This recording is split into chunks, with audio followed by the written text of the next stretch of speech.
కూడి వచ్చిన మీకు అందరికీ ప్రభు అయిన యేసుక్రీస్తు పేరిట నా హృదయపూర్వకమైన మీకు అందరికీ నమస్కారము. అదేవిధంగా మనం తలవంచినట్లయితే ప్రార్థించుకున్నాం. సర్వోన్నతుడు మహోన్నతుడమైన దేవ, నీకు వందనాలైనా ఈ సమయంలో తండ్రి ప్రభు నీ సన్నిధిలో తండ్రి ప్రభు మిమ్మల్ని ఆరాధించడానికి తండ్రి మాకందరికీ సహాయం చేసిన విధానం బట్టి తండ్రి ఈ సమయంలో నీకు కృతజ్ఞతల స్తుతులు చెల్లించుకుంటున్నాం దేవ. ప్రతి హృదయాన్ని మీరు చూస్తున్నారు కాబట్టి తండ్రి ప్రతి దినము తండ్రి ప్రభు నీ అంత విశ్వాసంతో తండ్రి ఈ లోకంలో తండ్రి మేము జీవించడానికి మాకందరికీ సహాయం చేయమని ప్రార్థిస్తున్నాం దేవ. మమ్మల్ని మేమే పరిశీలించుకొని తండ్రి నీకు తండ్రి ఇష్టమైనట్లుగా తండ్రి ప్రభు జీవించడానికి సహాయం చేయండి. మంచి మనసు మాకందరికీ దయచేయండి, మంచి ఆలోచనలు దయచేయండి ప్రభు. నీ అందు తండ్రి పొరపాటు తండ్రి ప్రభు మా నోటి ద్వారా తండ్రి ఇబ్బంది కాక తండ్రి ప్రభు మంచిగా మాట్లాడేదానికి ప్రభు మంచి ఆలోచనలు మాకందరికీ దయచేయండి. మంచి జ్ఞానము తండ్రి, వివేకము తండ్రి మెండుగా ప్రసాదించండి తండ్రి. నీ యొక్క వాక్యము తండ్రి ప్రభు వినేదానికి తండ్రి మాకందరికీ సహాయం చేయండి ప్రభు. మేము ఇంకా సరిదిద్దుకునే తండ్రి ప్రభు నీ విశ్వాసంతో తండ్రి ప్రభు పరలోకం కోసం తండ్రి ప్రభు నిరీక్షత తండ్రి ఈ లోకంలో తండ్రి జీవించడానికి మాకందరికీ సహాయం చేయండి ప్రభు. ఈ అవకాశాన్ని మాకందరికీ కలిగించినందుకు తండ్రి ఈ సమయంలో తండ్రి నీకు కృతజ్ఞతలు చెల్లించుకుంటూ ఘనత మహిమ ప్రభావంలో చెల్లిస్తూ యేసుక్రీస్తు నామములో అడిగి ప్రార్థిస్తున్న తండ్రి, ఆమేన్.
మనమంతా లేచి నిలబడుకుంటాము. గాలి అపర్మేషన్ వచ్చి గాయత్రి వచ్చి వినిపిస్తుంది.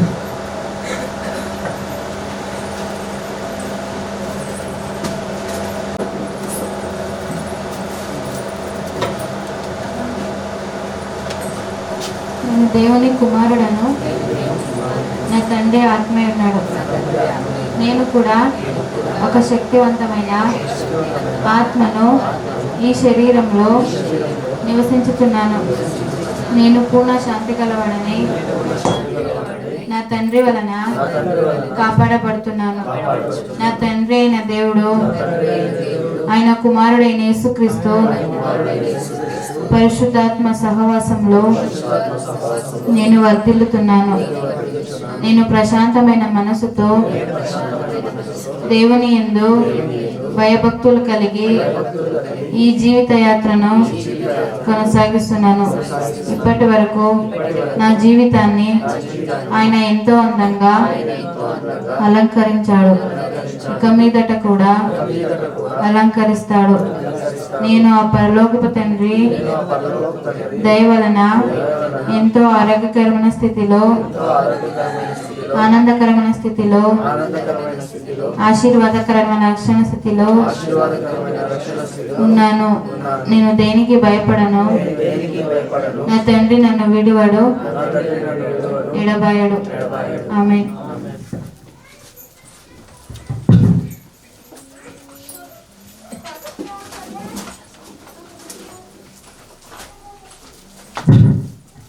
పరమేశ్వర సార్ ఇచ్చినందుకు సోదరి గారికి వందనాలు. అదేవిధంగా ఫస్ట్ వర్తమానం విన్నాము. సోదరి గారు వచ్చి దేవుని మాటలు మనతో పంచుకుంటారు. శ్రద్ధశక్తులు కలిగి భయభక్తులు కలిగి దేవుని మాటలు వినాలని ప్రేమపూర్వకంగా తెలియజేస్తున్నాను.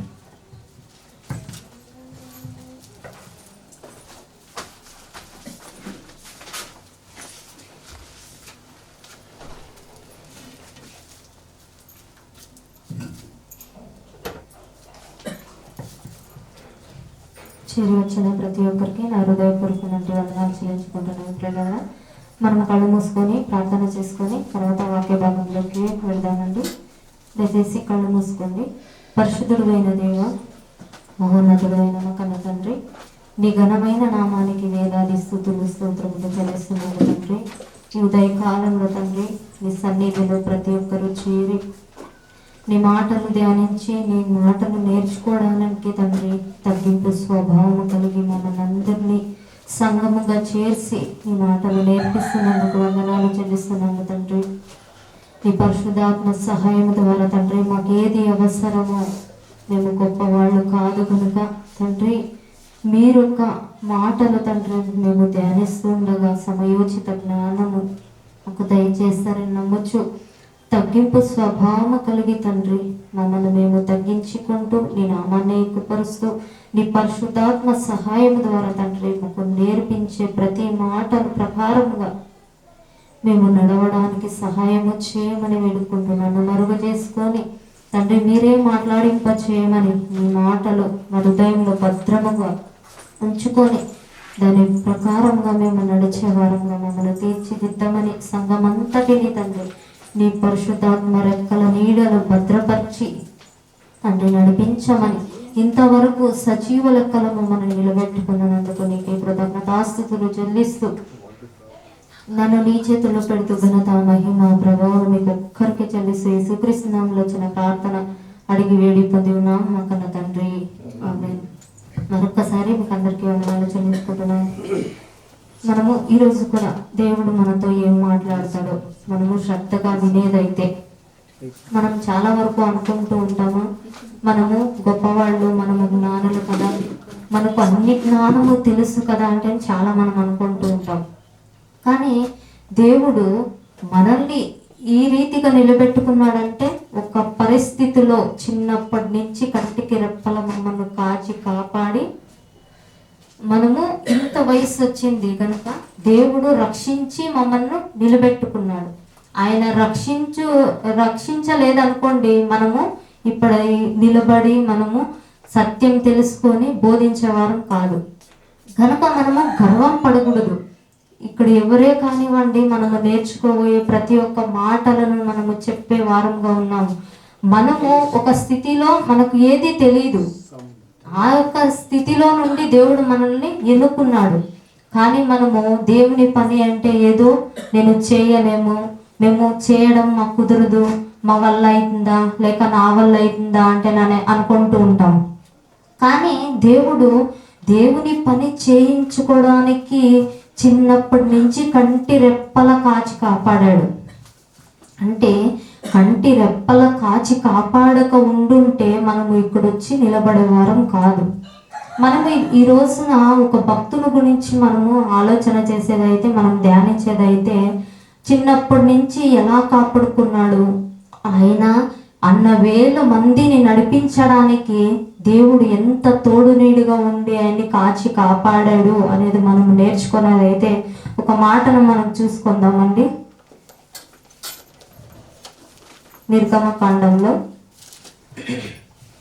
దేవుడు ఎక్కడి నుంచి ఎవరినైనా ఎన్నుకుంటూ ఉంటాడు తన పిల్లల్ని రక్షించడానికి, తన పిల్లలకి తెలియని ఒక వార్తను దేవుడు పంపించడానికి ఎవరితో ఒకరిని ఆಯ್ಕೆ చేసుకుంటూ ఉంటారు. కానీ నేను లేకపోతే ఇంకొకరు లేకపోతే ఇంకొకరిని దేవుడు ఎన్నుకుంటూ ఉంటాడు. మనం గొప్పవాళ్ళు కాదు కనుక మనము ఒక మాటను మనం చూసుకునేదైతే నిర్గమకాండము 3వ అధ్యాయము 11వ వచనం మనం చూసినట్లయితే, నిర్గమకాండము 3వ అధ్యాయము 11వ వచనం మనం చూసినట్లయితే, అందుకు మోషే నేను ఫరో యొద్దకు వెళ్ళుటకును ఇశ్రాయేలులను ఐగుప్తులో నుండి తోడుకొని పోవుటకును ఎంతటి వాడనని దేవునితో అడగా. అంటే ఒక మోషేకి చెప్తున్న మాట ఏంటంటే, ఇశ్రాయేలు జనాంగము వాళ్ళు ఒక బంధకములో ఉన్నారు, ఆ బంధకముల నుండి నువ్వు తోడుకొని రావాలి, నువ్వు వాళ్ళని తోడుకొని రావాలి, నేను నీకు తోడుగా ఉంటాను, నువ్వు వెళ్ళు అంటే నన్ను మోషేకి చెప్తున్నాడు. ఆ మోషే ఏం చెప్తున్నాడు అంటే, నేను ఎంతటి వాడను ప్రభువా, అంతమందిని నేను తోడుకొని రావడానికి నా వల్ల కుదురుతుందా? ఫరో యుద్ధకు వెళ్ళుటకు నేను ఎంతటి వాడను, నాకు అంత జ్ఞానం ఉందా? అంతటి జ్ఞానము లేదు నాకు అంటే అని చెప్తున్నాడు. కానీ ఎక్కడి నుంచి మోషేని తప్పించాడు, ఎన్ని విద్యలు నేర్చుకున్నాడు, అలా ఒక సాకులు చెప్తున్నాడు. అందుకే మనం ఈ కాలంలో చెప్పేదైతే, దేవుని పని చేయండి అంటే ఎవరికైనా చెప్పామనుకోండి, అయ్యో మా వల్ల కుదురుతుందా, అన్ని సామర్థ్యము ఉంటుంది కానీ ఏదో ఒక మాట వంకరలు చెప్తూ ఉంటారు. నేను దేవుని పని చేయడానికి అవుతుందా, మా వల్ల అవుతుందా, నేను అంత జ్ఞానం ఉందా, నాకు అంత వివేకం ఉందా అంటే అనుకుంటూ ఉంటారు. కానీ ఇప్పుడు కూడా మోషే చెప్తున్నాడు, అన్ని సకల విద్యలు నేర్చుకున్న మోషే గారు చెప్తున్నాడు. అందుకు మోషే నేను ఫరో యుద్ధకు వెళ్ళుటకు ఇశ్రాయేలును ఐగుప్తుల నుండి తోడుకొని పోవుటకు నేను ఎంతటి వాడను ప్రభువా, నా అంత జ్ఞానం ఉందా, నాకు వాళ్లను తోడుకొని వచ్చేదానికి నాకు అంత సామర్థ్యం ఉందా, నాకు అంత జ్ఞానం ఉందా అంటే అడుగుతున్నాడు. కానీ దేవుడు ముందుగా ఏం చెప్పాడో ఒక మాటను మనం ఎన్ని విద్యలు నేర్చుకున్నాడో మోషే గారు మనం చూసేదైతే, అపొస్తలుల కార్యంలో ఒక మాటను మనం చూసేదైతే, అపొస్తలుల కార్యములు 7వ అధ్యాయము 22వ వచనం మనం చూసినట్లయితే, అపొస్తలుల కార్యములు 7వ అధ్యాయము 22వ వచనం మనం చూసినట్లయితే, మోషే ఐగుప్తుల సకల విద్యలను అభ్యసించి మాటల యందును కార్యముల యందును ప్రవీణుడై ఉండెను. ఇక్కడ చెప్తున్న మాట, ఆ దేవుడు తనతో మాట్లాడి ఇశ్రాయేలు జనాంగాన్ని నువ్వు తోడుకొనిరా అని చెప్పక మునుపే ఐగుప్త దేశంలో సకల విద్యములు నేర్చుకున్నవాడు, ప్రవీణుడై ఉన్నాడంట. అంటే 40 ఏండ్లు ఐగుప్త దేశంలోనే నివాసం చేశాడు.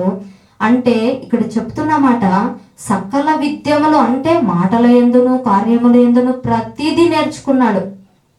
అంటే ప్రతిదీ నేర్చుకొని ఇక్కడ దేవునికి చెప్తున్నాడు, నా వల్ల అవుతుందా, నేను ఫరో ఎద్దరికి వెళ్ళి నేను మాట్లాడి ఆ జనాంగాన్ని తోడుకొని వచ్చేదానికి నాకు అవుతుందా, కుదురుతుందా, నాకు సాధ్యమేనా అంటే చెప్తున్నాడండి. వంకర్లు ఎదుర్కొంటూ ఉంటాడు. అంటే ఒకప్పుడు వెళ్ళాడు, కానీ ముందుగా దేవుడు ఆ పొదలో కనిపించక మునుపే ఈ యొక్క సకల విద్యములు నేర్చుకున్నాడు కాబట్టినే ఎక్కడి నుంచినో తప్పించి మోషేని ఎలాగైనాను నా జనాంగము ఎద్దకు వెళ్ళగడే సమర్థుడు, తోడుకొని ఒక రావలికి ఒక శక్తి ఉంది, జ్ఞానం ఉంది, సకల విద్యములను నేర్పించాడు. ఆయన నేర్చుకున్నాడు అంటే ఇక్కడ మోషే ఐగుప్తుల సకల విద్యములు అభ్యసించి మాటల యందును కార్యముల యందును ప్రవీణుడై ఉండేను. అంటే అన్ని ప్రతీది నేర్చుకున్నాడు. అక్కడ 40 సంవత్సరములు ప్రతీది నేర్చుకొని తర్వాత ఒక్కొక్క సందర్భంలో మనిషిని చంపేసి పాతి పెట్టి పారిపోయాడు అనమాట.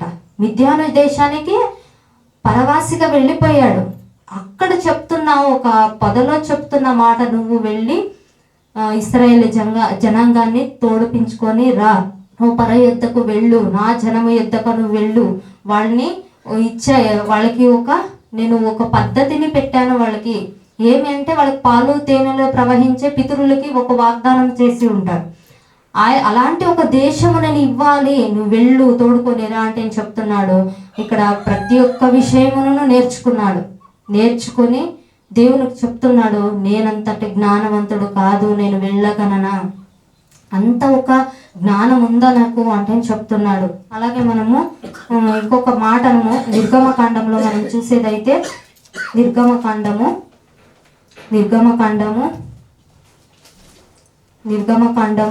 3వ అధ్యాయము 11వ వచనం మరొకసారి మనం చూసినట్లయితే, అందుకు మోషే, నేను ఫరో యొద్దకు వెళ్ళుటకు ఇశ్రాయేలును ఐగుప్తులో నుండి తోడుకొని పోటకును ఎంతటి వాడను నేను. దేవునితో అట్లా అన్నప్పుడు దేవుడు చెప్తున్న మాట 12వ వచనము, ఆయన నిశ్చయముగా నేను నీకు తోడయుండును, నేను నీకు తోడుగా ఉంటాను, నువ్వు వెళ్ళు అంటే చెప్తున్నాడు. నువ్వు వెళ్ళు, నా పని చేయి. దేవుడు మనకు కూడా ఒక పని చెప్తూ ఉంటాడు.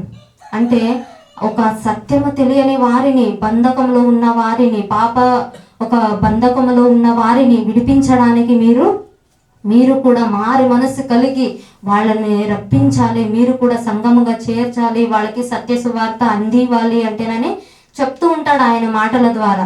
మనం అనుకుంటూ ఉన్నాము మన వల్ల కాదు, మనకు కుదురుతుందా, అంత జ్ఞానం మనకు ఉందా అనుకుంటూ ఉంటాం.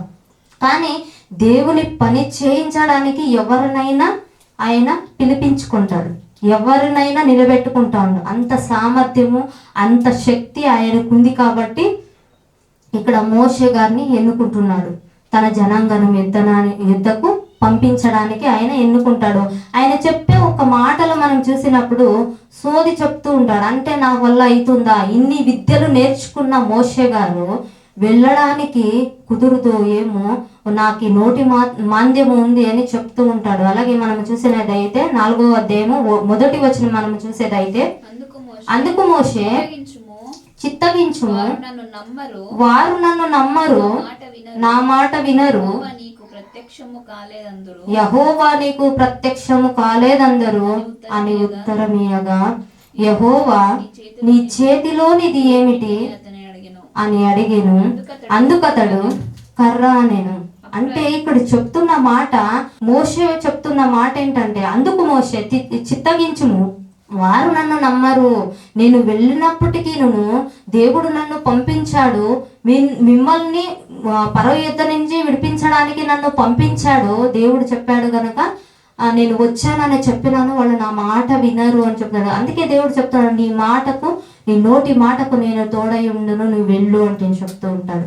కానీ మనకు చాలా సందర్భంలో దేవుని మాట వినిపిస్తూ ఉంటుంది. దేవుడు ఏదో ఒక బలంని ఇస్తూ ఉంటాడు, నువ్వు వెళ్ళండి, సువార్త చెప్పండి అంటే చెప్తూ ఉంటాడు. కానీ మనకు అయ్యో వెళ్ళడానికి ఇతరులు ఏమనుకుంటారో ఏంటో, ఇతరులు వాళ్ళు అసలు వాళ్ళ నుంచి ఏ ఒక్క మాటలు మనకి వినిపిస్తుందో ఏంటో అంటే చాలా వరకు వెనక్కి అడుగులు వేస్తూ ఉంటాం.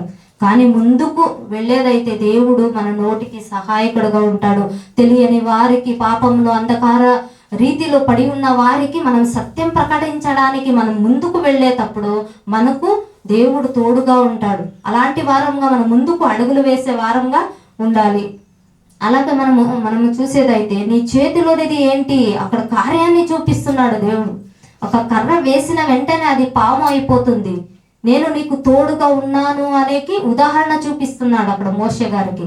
మోషే గారు వెళ్ళడానికి భయపడుతూ ఉన్నప్పుడు ధైర్యాన్ని ఇస్తున్నాడు. నేను నీకు తోడుగా ఉన్నాను కదా, నువ్వు వెళ్ళు, నీ చేతిలోనిది కర్ర, అది పాడవేయము, అది పామవుతుంది. అలాంటి ఒక క్రియలు అక్కడ చూపించు. పరో ఆ జన సమూహాన్ని పంపిస్తారు అంటే చెప్తున్నాడు. అది అలాగే తను తాకను పట్టుకుంటున్నట్లే అది కర్ర అయిపోతుంది. అలాంటి ఒక కార్యాలు దేవుడు చూపిస్తూ ధైర్యాన్ని ఇస్తున్నాడు మోషే గారికి. మోషే జతకు అహరోనుతో కూడా అహరోనుతో కూడా జతపరిచాడు. మీరు వెళ్ళండి, మీకు తోడుగా ఉంటాను. మీరు వెళ్ళి వాళ్ళ ఎద్దుకు వెళ్ళి పరో ఎదుట నిలబడి ఇలాంటి కార్యాలు చేసేదైతే వాళ్ళు పంపించచ్చు అంటే దేవుడు చెప్తూ ఉంటాడు. కానీ అలాగే మనము ముందుకు చూసేదైతే 10వ వచనంలో అలాగే చెప్తూ మోషే ఏం చెప్తాడో, అప్పుడు మోషే, ప్రభువా, ఇంతకు మునుపైనను నీవు నీ దాసులతో మాట్లాడినప్పుడు నుండి అయినను నేను మాట నేర్పనిని కాను. నేను నోటి మాంద్యము, నాకు నాలుక మాంద్యము గలవాడని యెహోవాకు చెప్పాను. అంటే ఒక సోది చెప్తూ ఉన్నాడు. అంటే నోటి మాంద్యము ఉంది, కానీ ఎవరు సృష్టించారు, ఎక్కడి నుంచి రప్పించాడు, ఎక్కడి నుండి ఒక చచ్చిపోయే ఒక స్థితిలో నుండి దేవుడు రక్షించాడు కదా. ఎందుకు రక్షించాడు? మనం కూడా ఒక్కొక్క సమయంలో అనుకుంటూ ఉంటాం, ఎక్కడో ప్రయాణమై వెళ్తూ ఉంటాం. చిన్నప్పటి నుండి ఎన్నో ప్రయాణాలు చేసేసాం మనం. ఆ ప్రయాణం అంతటిలో దేవుడు తోడు లేకపోయింటే మనము ఇక్కడ నిలబడే వారం కారు ప్రియులరా. దేవుడు రక్షించకపోయింటే మనం ఇందాక వచ్చేవారం కాదు. మన జీవితాలు ఎప్పుడో కరిగిపోయేవి, మనల్ని కూడా ఎప్పుడో మర్చిపోయేవారు. ఇప్పుడున్న పరిస్థితులు మనము ఎన్నో పరిస్థితుల్లో మనం వెళ్ళిపోతూ ఉండగా, ప్రయాణం అయ్యి వెళ్తూ ఉండగా దేవుడి కాపుదల ఉంది కాబట్టి మనము ఇప్పుడు నిలబడి వాక్యము నేర్చుకుంటూ ఉన్నాము. నేను వాక్యం చెప్తూ ఉన్నాము, మనమందరూ వింటూ ఉన్నాము, నేర్చుకుంటూ ఉన్నాము. కానీ అప్పుడు మనం వెళ్ళిపోయి ఉంటే, అప్పుడే మనము మన్ను అయిపోయి ఉంటే మనం ఇప్పుడు మనల్ని నిలబడగలమా? లేదు. ఇక్కడ చెప్తున్న ఆనాటి కాలంలో మోషే గారికి ఇదే కూడా ఎదురైంది. దేవుడు ఎక్కడి నుంచినో రక్షించాడు, ఎన్నుకున్నాడు దేవుడు. అంటే దేవుని పని చేయడానికి దేవుడు ఎన్నుకుంటూ ఉంటాడు. ఎవరినైనా ఎన్నుకోనవచ్చు. ఒక కుంటి కాలు లేక ఉండేవారు కానీ, నోటి మాంద్యం ఉన్నవారిని కానీ, ధైర్యం లేని వారిని కానివ్వండి, బలహీనమైన ఘటాలు కానివ్వండి, ఎవరినైనా దేవుడు నిలబెట్టుకునే ఒక సమర్థం ఉంది ఆయనకు. కానీ మనం అనుకుంటున్నాము, నా వల్ల అవుతుందా, నేను బలహీనమైన ఘటం కదా, నాకు నోటి మాంద్యం ఉంది కదా. అంటే మోషే గారు అనేటట్లుగా మనము కూడా అనుకొని ఉండొచ్చు. నేను అంత దూరము ప్రయాణం చేయగలనా, నేను వాళ్ళకు అంతమందిని విడిపించగలమా అంటే నేను అనుకుంటూ ఉంటాం. అందుకే అంతమందిని నేను ఎలా రక్షించగలను, ఎలా వాళ్ళని తోడుకు రాగలను అంటే నేను చెప్తూ, నాకు నోటి మాంద్యము ప్రభువా, నేను మాట్లాడలేను, ఎలా నేను వాళ్ళని విడిపించగలను, ఎలా నేను పరయుద్ధ నేను నిలబడగలను, నాకు నోటి మాంద్యము, నేను నోటినితో మాట్లాడలేను అంటే చెప్తూ ఉన్నాడు. కానీ మరి దేవుడు తోడుగా ఉంటాననే ధైర్యం చెప్తూ తర్వాత వెళ్తూ ఉంటాడు మోషే. వెళ్ళి అంతమందిని నడిపిస్తూ ఉన్నాడు. అంత జ్ఞానము, సకల విద్యములు ఎక్కడ నేర్చుకున్నాడండి? ఐగుప్త దేశంలో సకల విద్యములు నేర్చుకున్నాడు.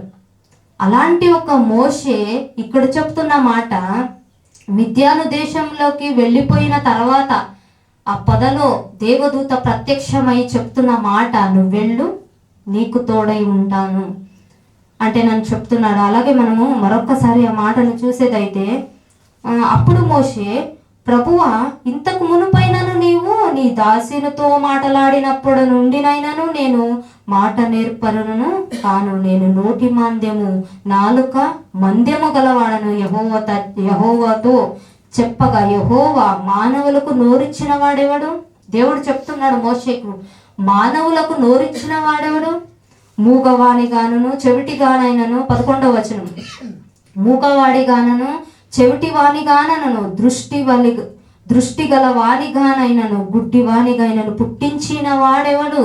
నేనే కదా పుట్టించిండేది, నిన్ను కలుగజేసినది, నీ తల్లి గర్భంలో ఉన్నప్పుడు నిన్ను తయారు చేసినది నేనే కదా. నీకు ఎలా ఉంది, నోటి మాంద్యము అంటే నువ్వు చెప్తున్నావు. అలాంటి వారిని నీ సృష్టించినది నేనే కదా కలుగజేసింది. కాళ్ళు లేని వారికి కలుగజేసింది నేనే కదా.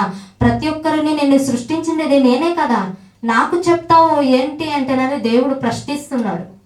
మోషే గారిని ప్రశ్నిస్తున్నాడు. తప్పించుకోవడానికో ఏమో చెప్తున్నాడు, నాకు నోటి మాంద్యము ప్రభువా, నేను వెళ్ళలేను ప్రభువా, నా వల్ల అవుతుందా, నాకు అంత జ్ఞానం ఉందా అంటే నన్ను చెప్పినప్పుడు, నేను అలాంటి వారిని కలుగజేసింది నేనే కదా, నేను నీకు తోడుగా ఉంటాను, నా ప్రజల యుద్ధకు వెళ్ళు, నీ నోటికి తోడుగా ఉంటాను, నీ జతకు అహరోనును పంపిస్తాను, నీకు తోడుగా ఉంటాడు, మీ ఇద్దరికి తోడుగా నేను నడిపిస్తాను. అలాంటి ఒక భావజాలం కలిగి అక్కడున్న పరిస్థితులు మనం చూసేదైతే అలాగే. కాబట్టి వెళ్ళుము, నేను నీకు తోడుగా ఉంటాను. మనము ఎల్లప్పుడూ మనము వాక్యం ధ్యానిస్తూ ఉంటాం కదా. తెలియని వారికి, పాపంలో పడి ఉన్న వారికి మనము భయపడుతూ ఉండొచ్చు, కానీ దేవుడు నడిపిస్తాడు, దేవుడు ధైర్యాన్ని ఇస్తాడు. చెప్పే ఒక మనసు కలిగి మనం ఉండాలి. వాళ్ళు వింటారో లేదో తెలీదు, కానీ మనం చెప్పే ఒక మనసు కలిగి ఉండాలి. మరొక మాటను మనం చూసేదైతే, ఎక్కడి నుంచి మోషే గారిని రక్షించాడు. చచ్చిపోల్సిన మోషే చిన్నప్పటి నుంచి ఎలా కంటికి రెప్పలా దేవుడు కాచాడో మనము ఒకసారి మనము నిర్గమకాండంలో మొదటి అధ్యాయంలో మనం చూసేదైతే, మంత్రసానులకు ఐగుప్త రాజు చెప్తాడండి. అక్కడి నుంచి దేవుడు రక్షించుకొని తన పని చేయడానికి ఆయననే పుట్టించుకున్నాడు గనుక మనల్ని కూడా అలాగే చిన్నప్పుడే చనిపోవలసిన వారం మనం. కంటికి రెప్పల ఎన్నో ప్రయాణాలను కాపాడిన దేవుడు మనల్ని సత్యం ప్రకటించడానికి, తెలియని వారికి చెప్పడానికి మనల్ని ఇంతవరకు ప్రాణాలతో ఉంచాడేమో. మనం ఒక మాటను మనం చూసేదైతే, నిర్గమకాండము మొదటి అధ్యాయము 15వ వచనం మనం చూసినట్లయితే, రాజు చెప్పే మాట, మరియు ఐగుప్తు రాజు షిప్రాపుయాను ఇబ్రియుల మంత్రసానులలో మాటలాడి, మీరు ఇబ్రీ స్త్రీలకు మంత్రసాని పని చేయించు వారిని కాన్పు పీటల మధ్య చూచినప్పుడు మగవాడు అయిన ఎడల వాణ్ణి చంపుడి, ఆడుదైన ఎడల దాన్ని బ్రతుకనీయుడి వారితో చెప్పెను. అంటే షిప్రాపుయ అనే ఒక మంత్రసానులు. ఆనాటి కాలంలో హాస్పిటల్ లేవు, ఆనాటి కాలంలో కానుపు చేసేవారు మంత్రసానులు ఉన్నారు. అక్కడ ఐగుప్తు రాజు చెప్తున్నాడు, వీళ్ళు ఇశ్రాయేలు జనాంగం ఏంటి ఇంత అభివృద్ధి చెందుతున్నారు, ఇంతమంది అయిపోతున్నారు, మన మీద పడి మనల్ని దోచుకుంటారేమో, మన రాజ్యాన్ని కూడా దోచుకుంటారేమో అని రాజుకు భయం వచ్చేసిందండి. ఇశ్రాయేలు జనాంగం ఏంటి ఇంత ప్రబలిస్తున్నారు, ఇంతమంది అయిపోతున్నారు, మనల్ని తొక్కేసే వారుగా అయిపోతారేమో అని భయపడి రాజు ఒక ఆజ్ఞ చెప్తున్నాడు. ఇప్పుడు వీళ్ళు ఇశ్రాయేలు జనాంగము కాన్పు దగ్గర మీరు వెళ్తూ ఉంటారు కదా, మీరు వెళ్ళి కాన్పు దగ్గర మగవాడైన చంపేయండి వాడిని, ఆడబిడ్డ అయితే వాడిని బ్రతకనియండి అని చెప్తున్నాడు. వాళ్ళు దేవునికి భయపడి ఏం చేస్తారో తెలిసిన, వాళ్ళు చంపేయలేదండి. రాజు పిలిపించి, ఏంటి మీరు ఇలాంటి పని చేశారేంటి, నేనేం చెప్పాను మీరేం చేశారు అంటే నేను అడిగేటప్పుడు, రాజా వాళ్ళు మేము వెళ్ళేసరికి వాళ్ళు చాలా శక్తిమంతులు, వాళ్ళు జ్ఞానం కలిగి ఉన్నారు, వాళ్ళంతకు వాళ్ళే కాన్పు చేసేసుకుంటున్నారు అని చెప్తున్నారు. అబద్ధం చెప్తున్నారు. దేవునికి భయపడి ఇలాంటి పనులు చేస్తే మాకు ఏదన్నా దేవుడు కష్టం పెడతాడేమో, ఏదైనా రోదన పెడతాడేమో అన్న భయపడేమో, దేవునికి భయపడి వాళ్ళు అలాంటి ఒక మాటలు రాజుకు చెప్పాడు. అలాగైతే మనము మరొక్క మాట మనము 22వ వచనం చూసేదైతే, అయితే పరో ఇబ్రియలలో అంటే ఇంకొక వాళ్ళని అక్కడైతే బ్రతకనిచ్చారు కదా, వాళ్ళైతే ఆ పని చేయలేదు, మరొకరికి ఆ పని వాళ్ళకి చెప్తున్నాడు, ఇబ్రీ స్త్రీలలో పుట్టిన ప్రతి కుమారుని నదిలో పారవేయుడు. ఇంకొక పని చెప్తున్నాడు అక్కడున్న పని వాళ్ళకి చెప్తున్న మాట, మగ పిల్లలని ఎవరైతే మీకు దొరుకుతారో అక్కడున్న ప్రతి ఒక్కరిని ఎదుపై నదిలో పారవేయండి, వాళ్ళని బ్రతకనీయకండి. ఆడబిడ్డలు అయితే బ్రతకనీయండి, మగ పిల్లలను అయితే బ్రతకనీయదండి, నదిలో పారవేయండి అని చెప్తున్నాడు. అలాగైతే మనం మరొకసారి మాట చూసినట్లయితే, అయితే ఫరో ఇబ్రియులలో పుట్టిన ప్రతి కుమారుని నదిలో పారవేయుడి, ప్రతి కుమార్తెను బ్రతకనీయుడి అనే తన ప్రజలందరికీ ఆజ్ఞాపించను. మరొక్కసారి ఆజ్ఞాపిస్తున్నాడు ప్రజలందరికీ, మగపిల్లలని నదిలో పారవేయండి. అలాంటి సిచ్యువేషన్లో పుట్టినవాడే ఈ మోషే గారు. ఎక్కడి నుండి బ్రతికించుకున్నాడంటే తన కార్యాన్ని, తన పని చేయించుకోవడానికి ఆ ఇబ్రీ స్త్రీలలో పుట్టిన ప్రతి ఒక్క పిల్లల్ని నదిలో పారవేయండి అని చెప్పాడు కదా.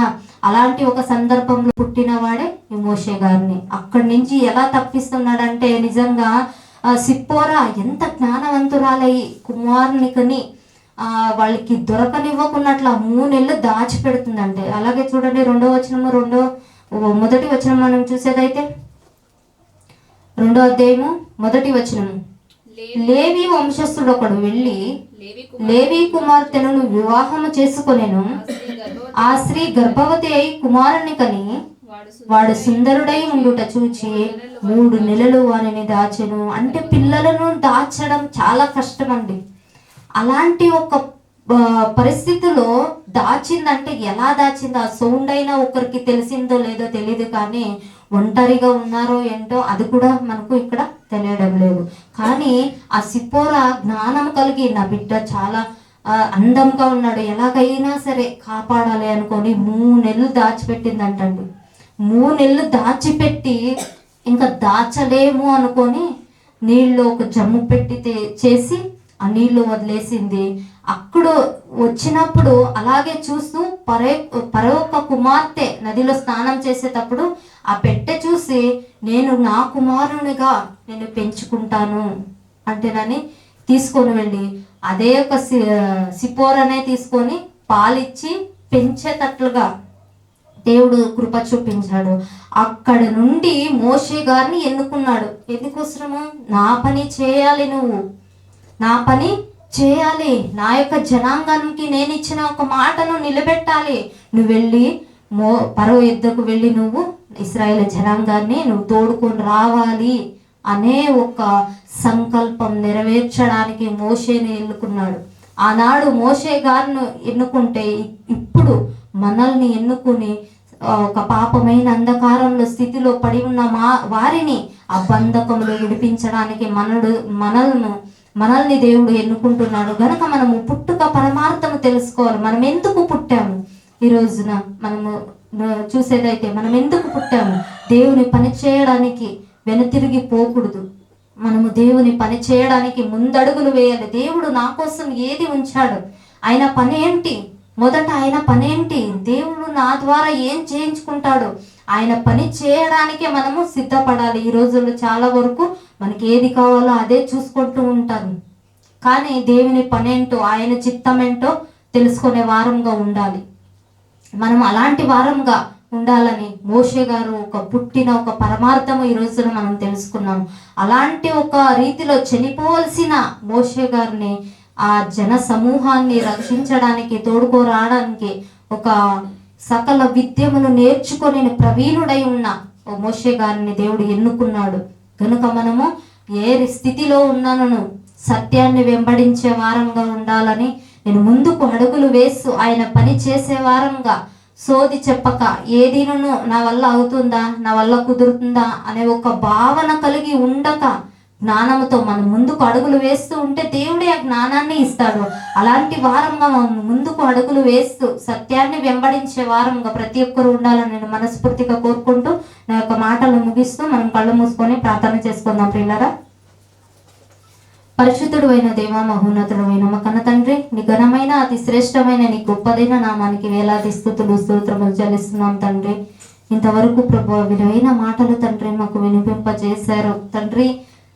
ఆ యొక్క మాటల ప్రకారంగా తండ్రి మేము కూడా మా జీవితాల్లో ఎక్కడో కొట్టుకొని పోవలసిన వారము తండ్రి. చిన్నప్పుడు మేము నలిగిపోయే వారమేమో, చిన్నప్పుడే మన్ను అయిపోయే వారమేమో తండ్రి. మమ్మల్ని ఎందుకు ఎన్నుకున్నావు అంటే నీ పని చేయించడానికేమో. నీ పని జరిగించడానికి మనం నిలబెట్టుకున్నావేమో తండ్రి. నీ పని కోసం ప్రయాసపడుతూ నీ పనిలో పాలివారం తీసుకుంటూ ప్రభా ముందు కూడా అడుగులు వేసే వారంగా మేము ఉండుటకు సహాయం చేయండి. మా పుట్టుక ఒక పరమాత్మ తండ్రి, మాకు నేర్పించండి. మేము దేనికి కోసము పుట్టించారో నీ యొక్క పని చేయడానికే కదా ప్రభా. నీ పని తుదముట్టించుట వరకు ప్రభా, మేము చనిపోయే వరకు నీ పనిలోనే ఉండుటకు సహాయం చేయండి.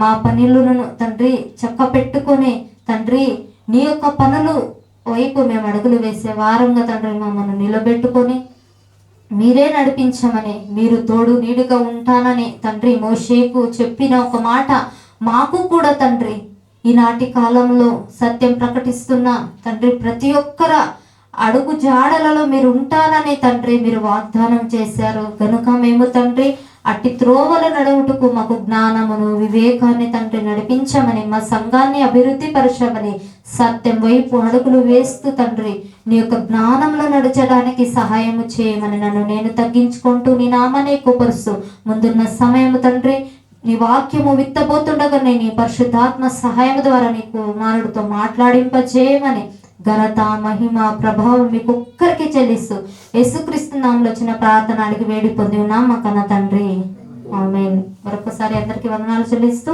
Thank you.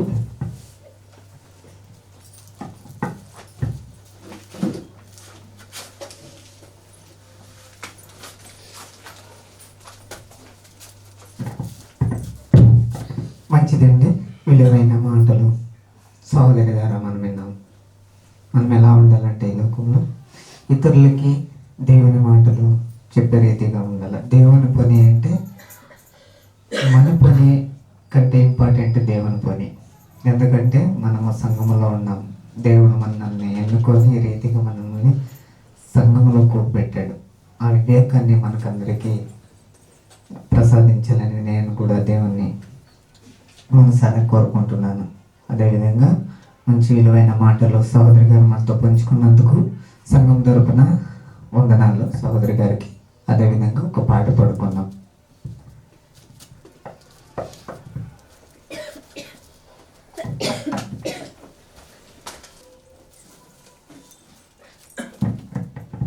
అందరూ లేచి నిల్చుకున్నామండి. లేచి నిల్చుకొని అందరూ కలిసి పాట పాడుకుంటాం.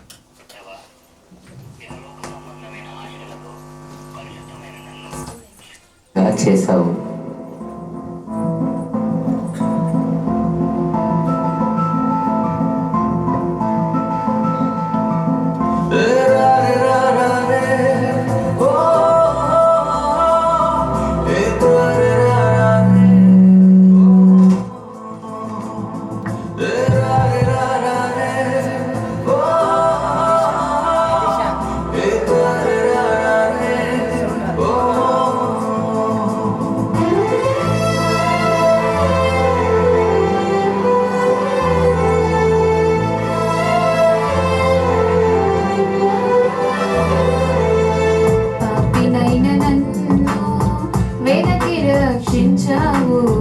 నశించిన నన్ను వెనక్కి రూపుదిద్దావు.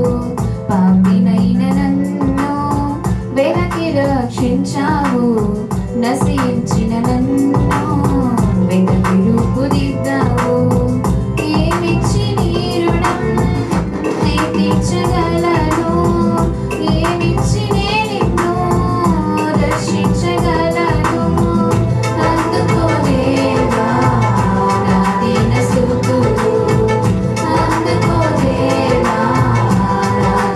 ప్రార్థన అందుకో దేవా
కూర్చోండి.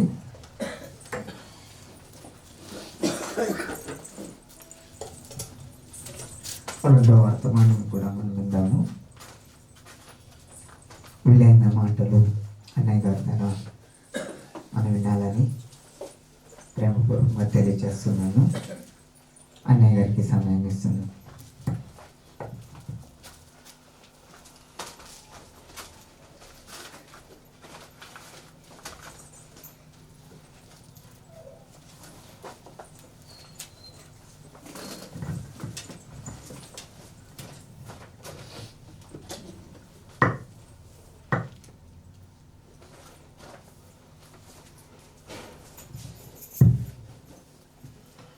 ముందుగా ఈ అవకాశాన్ని ఇచ్చిన దేవాది దేవునికి హృదయపూర్వక వందనాలు చెల్లిస్తున్నాను.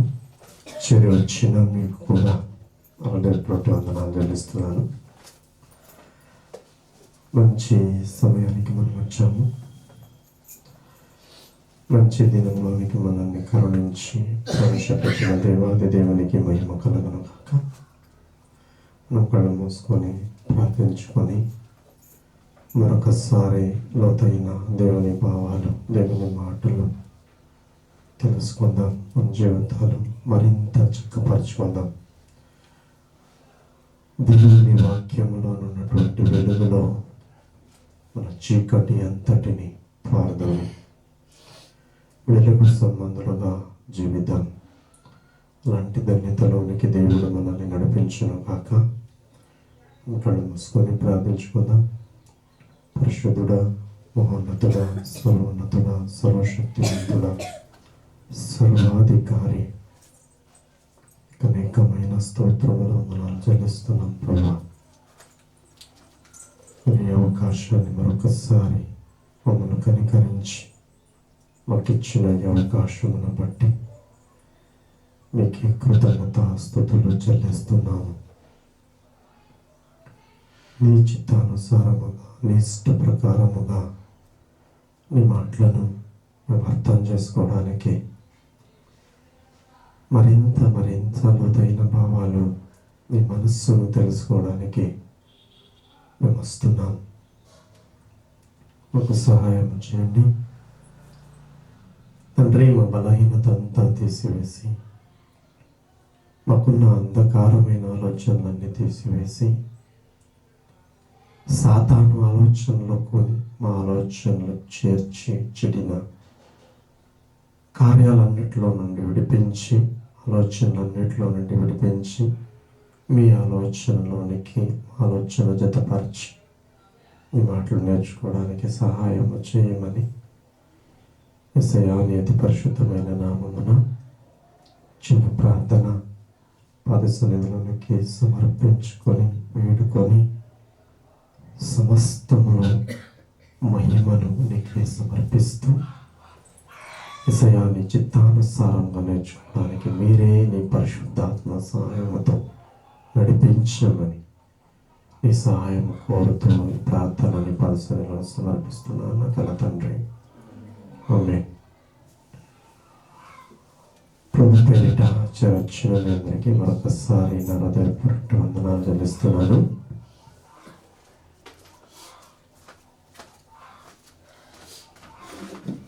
ఇది చక్కని వేదిక మనకు దేవుడు దయచేశాడు.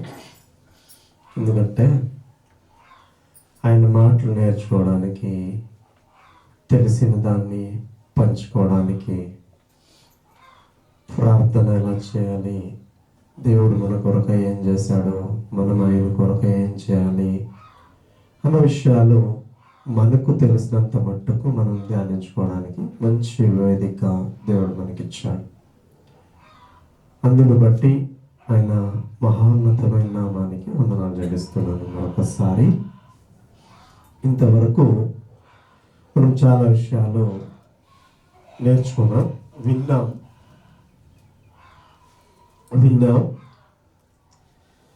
ఎంతమంది నేర్చుకున్నారో తెలీదు, ఆయనకే తెలుసు. ఈ విషయంలో ఇశ్రాయేలీయులు ఎవరు, మోషే ఎవరు, ఆయన్ని ఎందుకు దేవుడు కాపాడాలి, ఇశ్రాయేలు దగ్గరికి ఎందుకు పంపించాలి, వాళ్ళు ఎందుకు రక్షించాలి అని విషయాలు లోతుగా మన ముందుకెళ్తే వెనక్కెళ్తే వీళ్ళు ఎక్కడి నుంచి వచ్చారు, ఇశ్రాయేలీలు ఎవరు, దేవునికి ఎందుకు వారి మీద అంత ప్రేమ? ఎవరండి ఇశ్రాయేలీలు? యాకోబును సంతానము. యాకోబుకే పెట్టేశాడు అప్పుడులో. యాకోబుకి ఏం చెప్పాడు? నువ్వు ఇక యాకోబుగా పిలువబడవు, నువ్వు ఇక మీదట ఎలా పిలువబడతావు?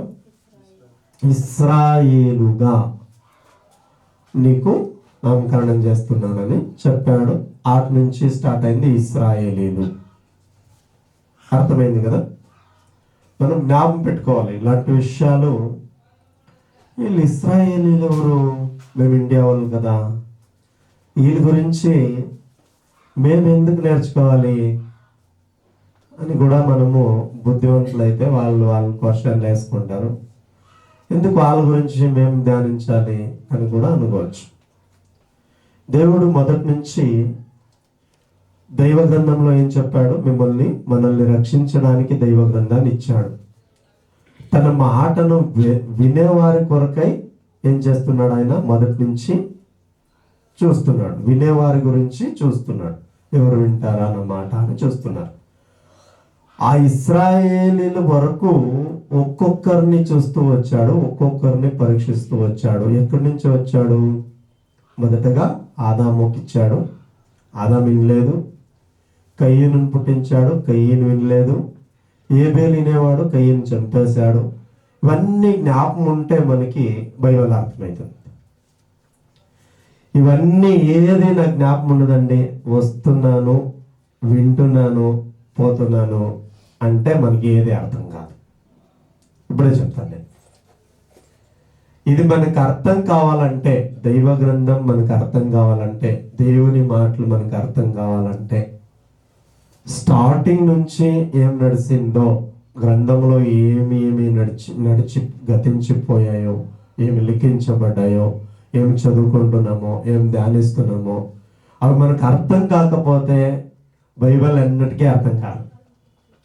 ఎన్ని సంవత్సరాలైనా కేవలం ఎలా ఉంటాము? ఎక్కడేసిన కూడా అక్కడే ఉన్నట్టు ఉంటాము. పేరుకు మాత్రము క్రైస్తవులు. వీళ్ళకి ఏమైనా తెలుసా అంటే ఏం తెలియదు. ఎవరో పండుగ చేస్తున్నారండి, పండుగకి వస్తున్నాం. ఏం పండుగ అంట? క్రిస్మస్. దేవుడు ఎందుకు పుట్టాడో తెలీదు, దేవుడు ఏం చెప్పాడో తెలీదు.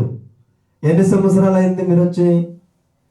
కొన్ని సంవత్సరాలు అయిపోయింది, గతించిపోయాయి. ఒక్కొక్కరు చెప్తారు నేను నమ్ముకొని 40 ఏళ్ళు అయిందండి అంటారు. ఒక్కొక్కరు చెప్తారు 20 ఏళ్ళు అయిందండి, 20 సంవత్సరాలు అయిపోయాయండి, 20 సంవత్సరాల నుంచి నేను ప్రభుని నమ్ముకున్నానండి అంటారు. కానీ ఆయన చెప్పేది ఏమైనా నీకు ఎక్కిందా, తెలిసిందా? ఆయన మనసు ఏంటో నీకు అర్థమయ్యిందా? లేదు. ఇలా ఉన్నారో లేదండి చాలా మంది. ఇప్పటికీ 20 సంవత్సరాలు 30 సంవత్సరాలైనా యేసు ప్రభు వారు ఎందుకు పుట్టారో, ఆయన ఏం చెప్పాడో అది కూడా తెలియని క్రైస్తవులు ఉన్నారండి. ఎంతమంది ఒప్పుకుంటారు? చాలా మంది ఒప్పుకుంటారు ఈ మాట. ఆయన ఏం చెప్పాడో, ఎందుకు పుట్టాడో, మనల్ని ఎలా బ్రతకమంటున్నాడో తెలీదు. కానీ వాళ్ళు ఎవరు? క్రైస్తవులు. పేరుకి ఎవరు? దేవుని బిడ్డలు. నిజంగా ఒక్కొక్కటిగా మనం చూసేదైతే ఇశ్రాయేలీయులను కాపాడాలని మోషేని కాపాడాడు, రక్షించాడు. దేవుడు రక్షించాడా? ఇశ్రాయేలీయులు ఎవరు?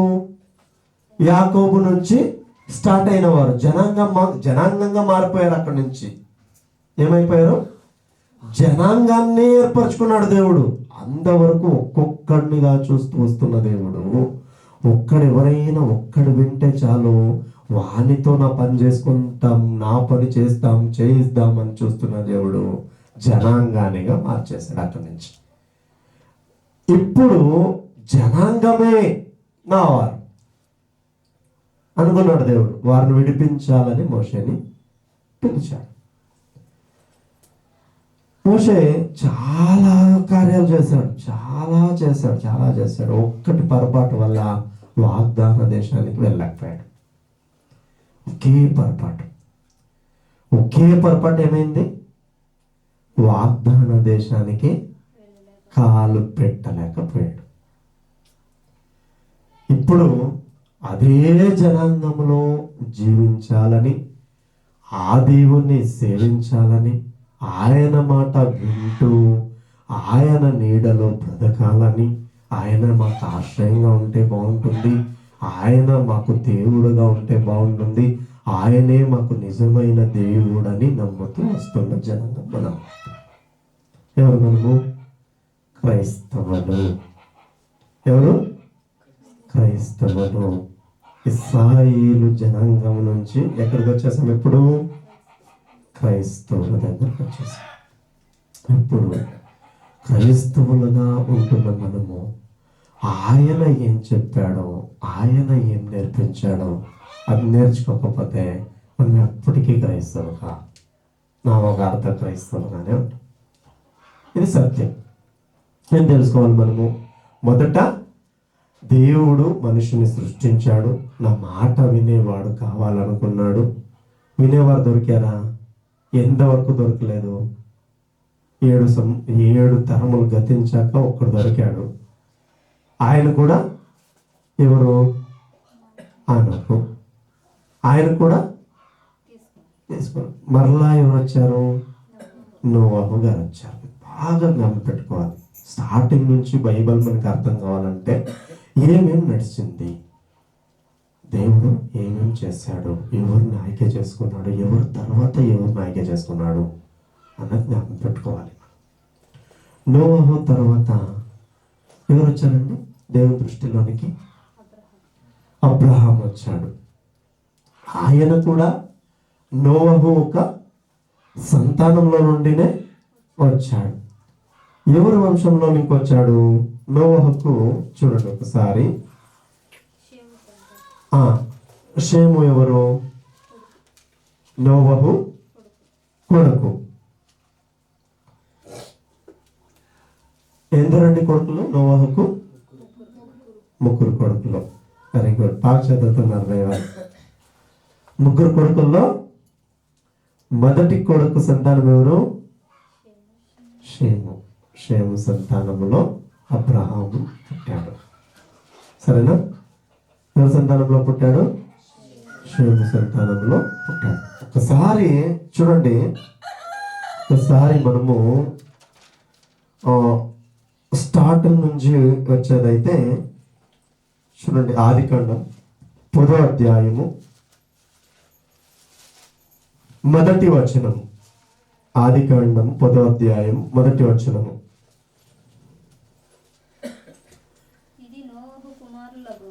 ఇది నోవహు కుమారులకు షేము, హాము, యాపేతు.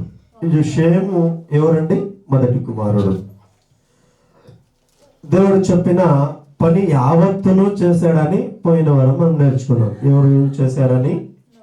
నోవహు. ఏది కూడా మిస్ కాకుండా యావత్తు దేవుడు ఏం చెప్తాడో అన్ని చేశాడు. దానికి ప్రతిఫలం ఏమైంది? రక్షించబడ్డాడు. ఏమైంది? రక్షించబడ్డాడు. ఈ లోకానికి 40 రోజులు పడినటువంటి వర్షం, భయంకరమైనటువంటి వర్షంలో మునిగిపోతున్నటువంటి లోకమంతా మునిగిపోయి నీళ్లు పారుతున్నట్టు ఎక్కడ చేరబడ్డాడు? వాడలోకి చేరబడ్డాడు. వాడలో రక్షించబడ్డాడు. రక్షించేశాడు దేవుడు. ఎందుకు రక్షించాడు?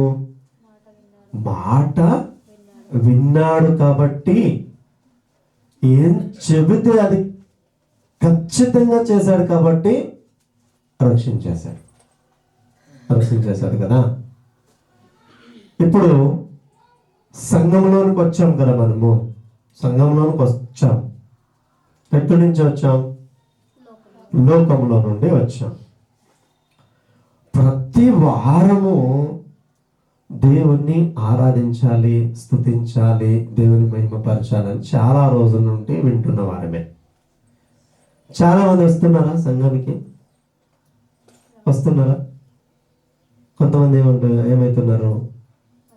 ఏదో ఒక పరిగ్రహాన్ని ఏదో ఒకటి ఆశిస్తూ ఏం చేస్తున్నారు?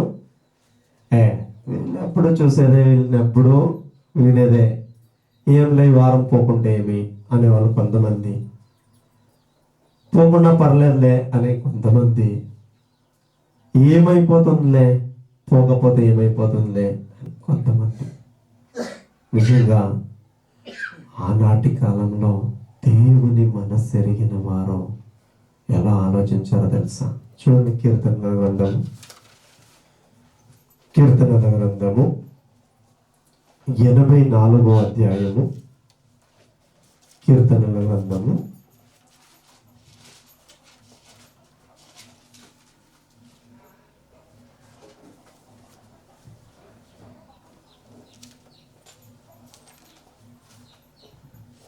84వ అధ్యాయము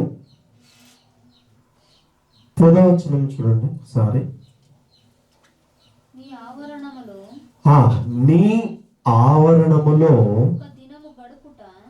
ఒకే ఒక్క దినము గడుపుట 1000 దినముల కంటే శ్రేష్టము. ఎలా అర్థమైంది చూడండి వాళ్ళకి.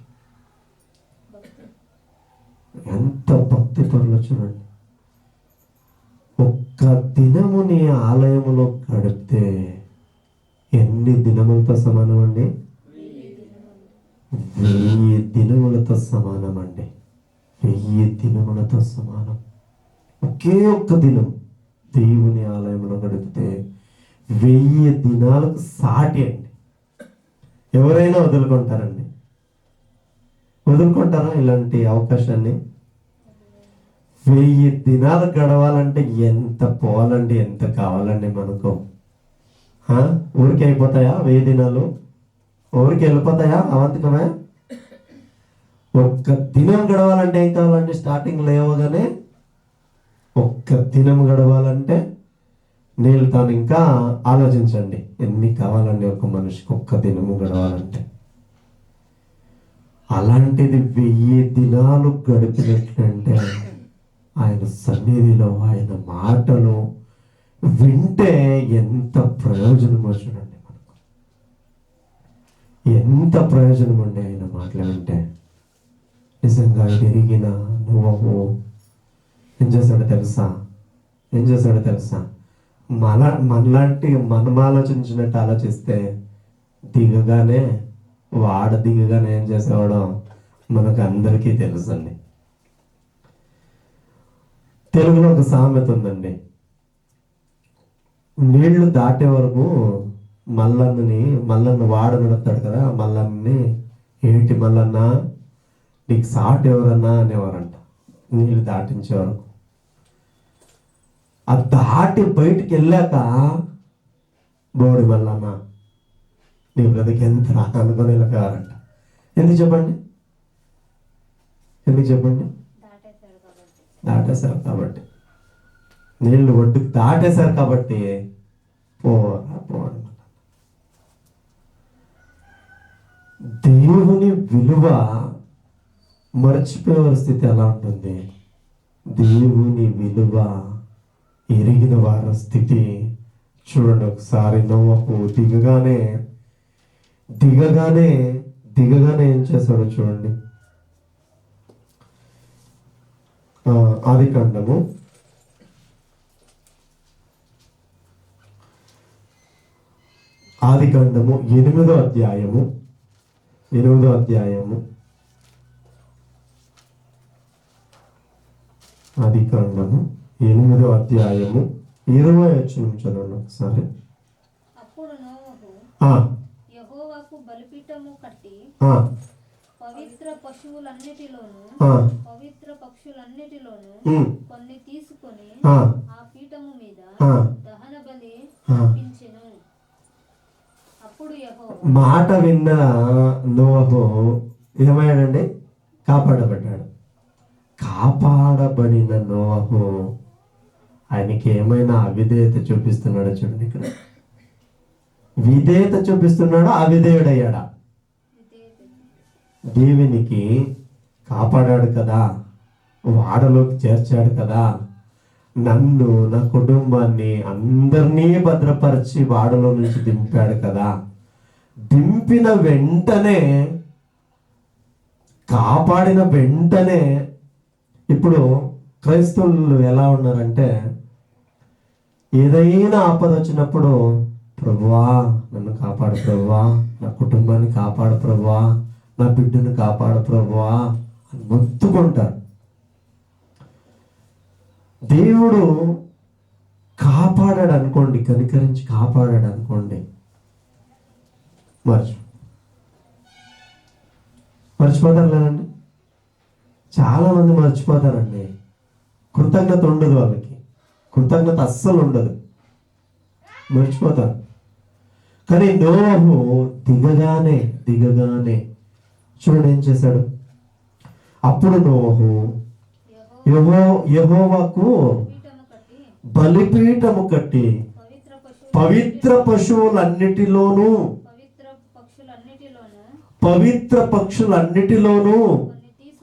కొన్ని తీసుకొని ఆ పీఠము మీద దహన బలి అర్పించెను. కాపాడిన దేవునికి కృతజ్ఞతగా ఉన్నాడండి. కాపాడిన దేవునికి ఎలా ఉన్నాడు? కృతజ్ఞతగా ఉన్నాడు.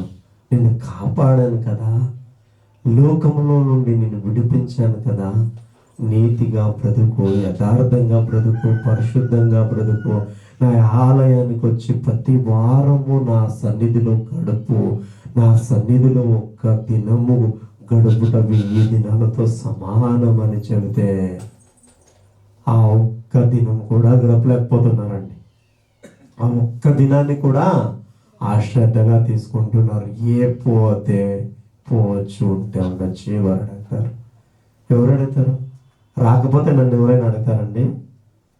ఎవరైనా అడుగుతారా? మీరెవరు అడగరండి. నన్ను రక్షించిన దేవుడు నన్ను అడుగుతాడు.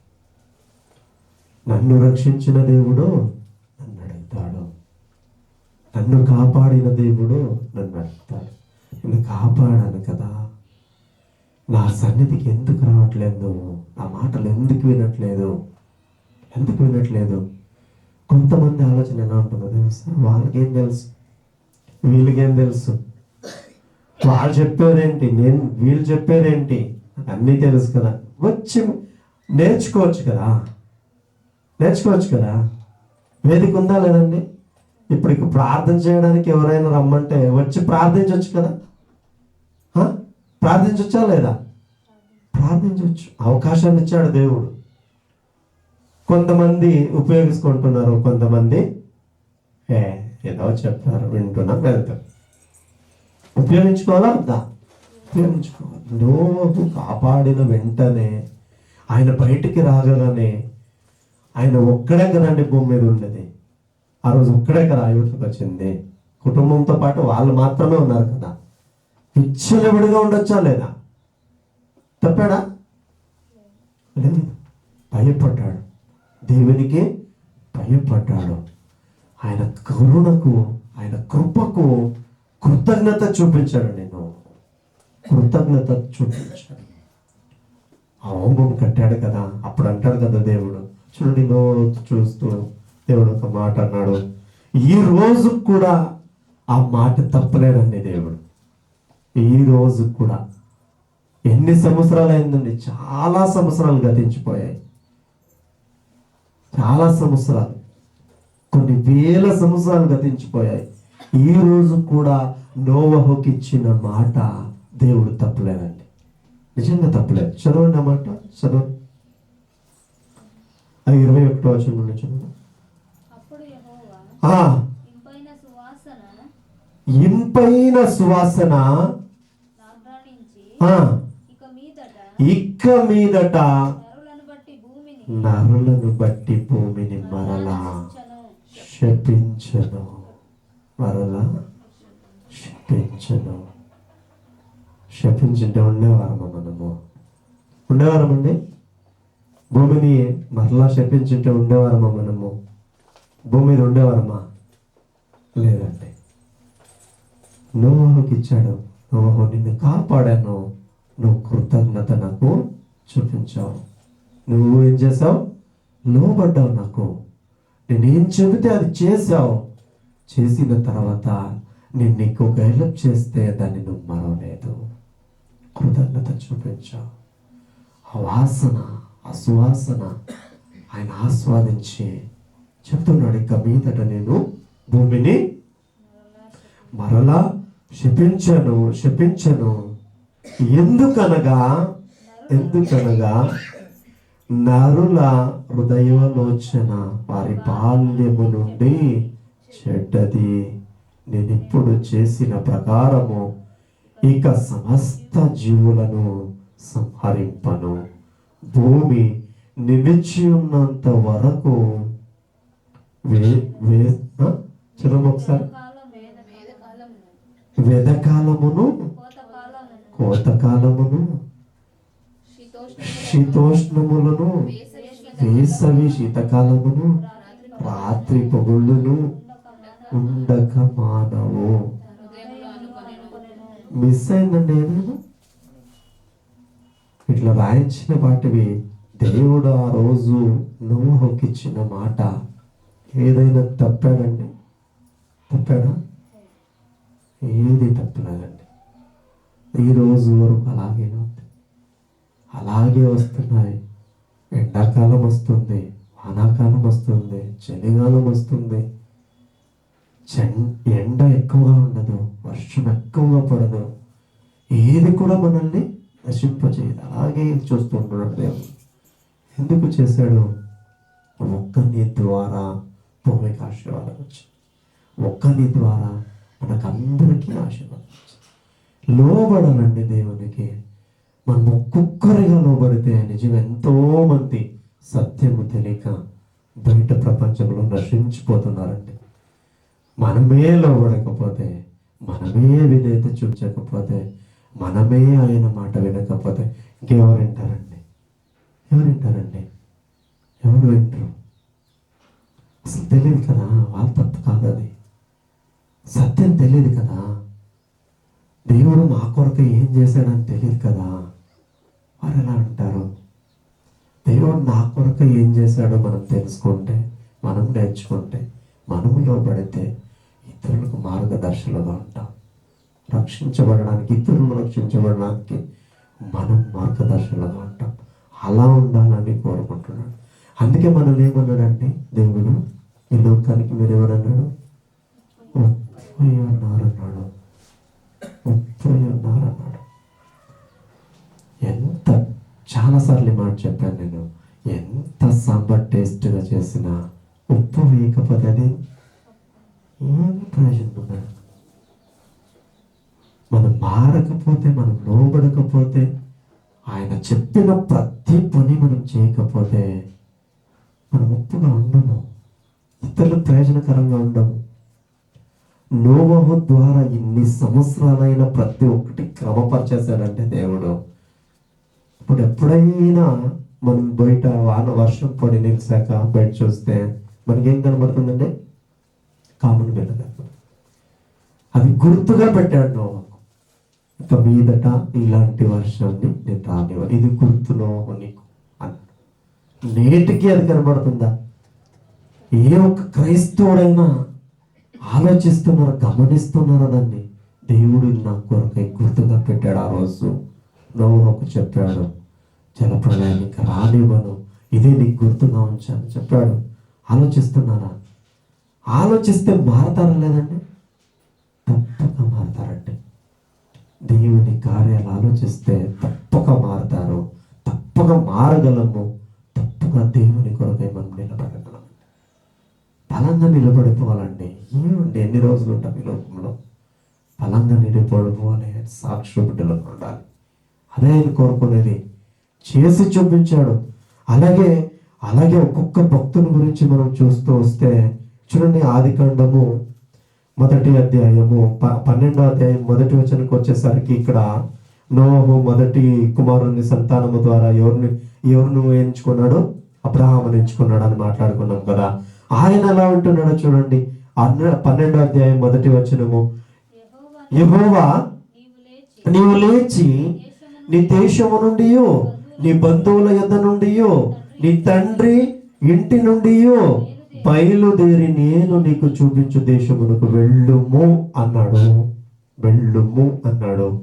చూడండి, అలాగే నిన్ను గొప్ప జనముగా చేసి నిన్ను ఆశీర్వదించి నీ నామమును గొప్ప చేసేదను, నీవు ఆశీర్వాదముగా నుందువు, నిన్ను ఆశీర్వదించు వారిని నేను ఆశీర్వదించెదను, నిన్ను ద్వేషించు వారిని శపించెదను, భూమి యొక్క సమస్త వంశములు నీ యందు ఆశీర్వదింపబడునని అబ్రాహాముతో అనగా యెహోవా అతనితో చెప్పిన ప్రకారము. 4వ వచనం చదవండి. యెహోవా అతనితో చెప్పిన ప్రకారము అబ్రాహాము వెళ్ళిపోయాడండి. ఆయన మాట చెప్పగానే వినేవాడు మరొక్కడు దొరికాడు దేవునికి. ఆయన ఎలాంటి వాడు తెలుసా? అబ్రహాం ఎలాంటి వాడో తెలుసా? ఎంతగా హత్తుకున్నాడో తెలుసా దేవుణ్ణి? చాలా హత్తుకున్నాడండి. ఆయన గురించి చదువుతూ వెళ్తే నిజంగా చాలా ఆకర్షంగా హత్తుకుపోయాడు దేవుని మాటకు. కుమారునిమ్మంటే చేశాడండి. కుమారునిమ్మంటే ఎందుకు ముందు చూడలేదు. ఎంత త్యాగ గనులండి, ఎంత త్యాగశీలులండి. వీళ్ళతో పోల్చుకుంటే కోటికి కూడా మనం సరిపోమండి. వాళ్ళని కోటికి కూడా సరిపోము. అంత ఆత్మీయులండి వీళ్ళు, అంతగా విన్నవారు. చూడండి 8వ వచనం చదవండి. 12వ అధ్యాయం 8వ వచనం. అక్కడ నుండి అతడు బయలుదేరి బేతేలుకు తూర్పునున్న కొండకు చేరి, పడమటనున్న బేతేలుకును తూర్పునున్న పోయినికి మధ్య గుడారము వేసి అక్కడ యెహోవాకు బలిపీఠము కట్టి యెహోవా నామమున ప్రార్థన చేసెను. అక్కడ వెళ్ళగానే ఆయన ఎక్కడ చెప్తే అక్కడ వెళ్ళగానే ఆయన చేసిన పని ఏంటో తెలుసా? ప్రభువా, నేను ఇంకేం చేయాలి? నీ కొరకై నేను ఎలా బ్రతకాలి? నీ కొరకై నేను ఎలా జీవించాలి? ప్రార్థన ప్రారంభం చేశాడు ఆయన. ఇక్కడ ప్రారంభం చేయగానే 13వ అధ్యాయము 5వ వచనం నుండి చదవము. ఆదికాండము 13వ అధ్యాయం 5వ వచనం నుండి.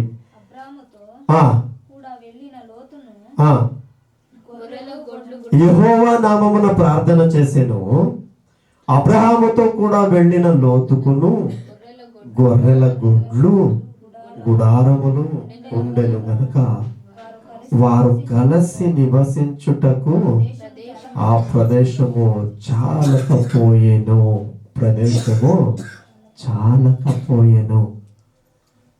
చాలాసార్లు నిజంగా ఇది ఆలోచిస్తున్నప్పుడు దేవుడు ఆశీర్వదించాలనుకుంటే మన ఇల్లు, మన పొలాలు చాలా అంటే అలా అభివృద్ధి అయిపోతుంది. ఏమైంది ఇక్కడ? ప్రార్థన దేవునితో కలిసి ఐక్యంగా నడుస్తున్నందుకు అబ్రహాముకి ఏమైంది? అక్కడ ఇహమంది ఏమైందండి? చాలా మంది ఇహమందు ఉన్నటువంటినే చూపిస్తూ దేవుని చిన్నగా చూపిస్తూ ఉంటారు.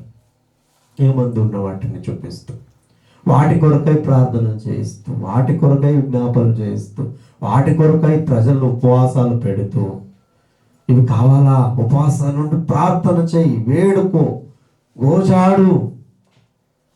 దేవుడు ఏం చెబుతాడో దాన్ని వింటే చాలా అన్ని దొరుకుతాయని మనం ఆలోచిస్తున్నాం. దొరుకుతాయా లేదా? దొరుకుతున్నాయండి. ఎలా ఆశీర్వదించబడ్డారు? వాళ్ళు ఉండడానికి స్థలాలు సరిపోలేదంట. స్థలాలు సరిపోలేదని అంతగా ఆశీర్వదిస్తున్నాడు దేవుడు. అలాగే ఆశీర్వదిస్తూ వెళ్తున్నప్పుడు 9వ వచనం చదవము. 13వ అధ్యాయం 9వ వచనము. అక్కడ లోతుకును అబ్రహాముకు చాలనైనప్పుడు స్థలం చాలలేకపోయినప్పుడు వాళ్ళు గొర్రెల కాపరులకు వీళ్ళు గొర్రెల కాపరులకు జగడాలు పుట్టినప్పుడు అప్పుడు జరిగినటువంటి సంఘటన చూడండి. 9వ వచనం ఏం చెప్తున్నాడు?